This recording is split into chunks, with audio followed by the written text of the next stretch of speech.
श्री स्वामी समर्थ. जय जय स्वामी समर्थ. आजच्या व्हिडिओमध्ये आपण अतिशय सुंदर आणि छोटीशी गोष्ट पाहणार आहोत. त्या गोष्टीचं नाव आहे संगतीचा परिणाम. चला तर मग व्हिडिओला सुरुवात करूया. एका शांत हिरव्यागार गावात दोन मित्र राहत होते, अभि आणि सिद्धू. दोघेही एकाच वर्गात शिकत होते, पण त्यांच्यात एक मोठा फरक होता. अभि अभ्यासू, वेळेचा आदर करणारा आणि स्वप्न पूर्ण करण्यासाठी झटणारा होता, तर सिद्धूला अभ्यासात फारसा रस नव्हता. तो दिवसाचा जास्त वेळ व्हिडिओ गेम खेळण्यात, निरर्थक गप्पा मारण्यात आणि मोबाईलवर वेळ घालवण्यात वाया घालवत असे. शाळेतील सगळे शिक्षक म्हणायचे, चांगली संगत मिळाली तर माणूस उंच भरारी घेतो, पण चुकीची संगत मिळाली तर स्वप्न अर्धवटच राहतात. अभि हे नीट लक्षात ठेवायचा, पण सिद्धू या गोष्टींकडे कधीच गंभीरपणे पाहत नसे. एकदा वार्षिक परीक्षेची वेळ आली. अभि रोज वेळेवर उठायचा, अभ्यासाचा प्लॅन करायचा, कठीण विषय आधी सोडवायचा आणि टीचरांनी दिलेला गृहपाठ नेहमी वेळेवर करायचा. त्याच्या संगतीतले मित्रही तसेच मेहनती होते. ते एकमेकांकडून शिकायचे. जास्त काही माहीत नसेल तर एकमेकांची मदत करायचे.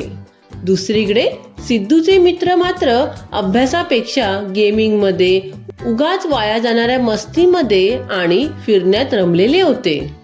अरे, अजून खूप वेळ आहे, अभ्यास उद्या करू, असं ते नेहमी म्हणायचे.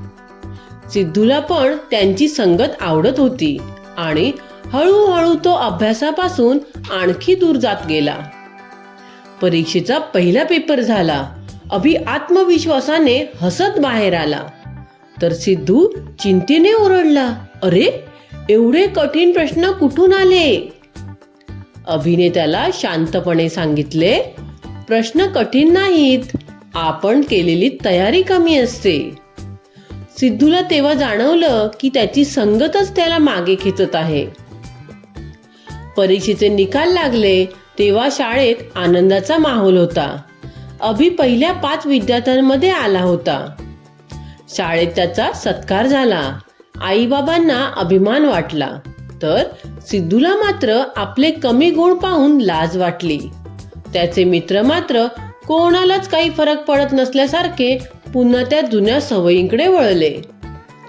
त्या संध्याकाळी सिद्धू एकटा बसून विचार करू लागला, माझं चुकलं कुठे?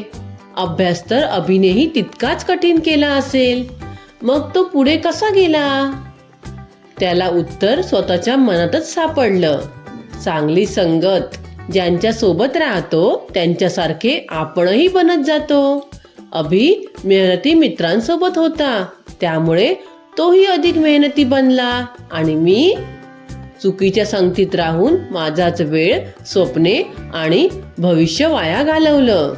दुसऱ्या दिवसापासून सिद्धूने ठरवलं, तो चांगली संगत करेल, अभ्यासाकडे लक्ष देईल आणि स्वतःला सुधारेल. अभिनेही त्याची मदत केली.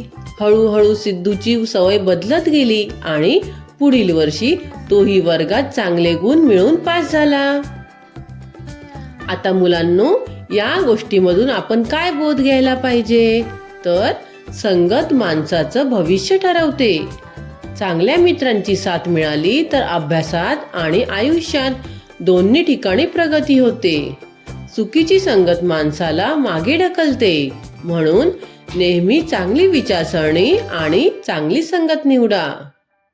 तर मित्रांनो आणि मैत्रिणींनो, तुम्हाला माझा आजचा हा व्हिडिओ आवडला असेल तर व्हिडिओला लाईक, शेअर आणि माझ्या चॅनलला सबस्क्राईब करायला विसरू नका. पुन्हा भेटूया अशाच एका नवीन व्हिडिओ सोबत. धन्यवाद.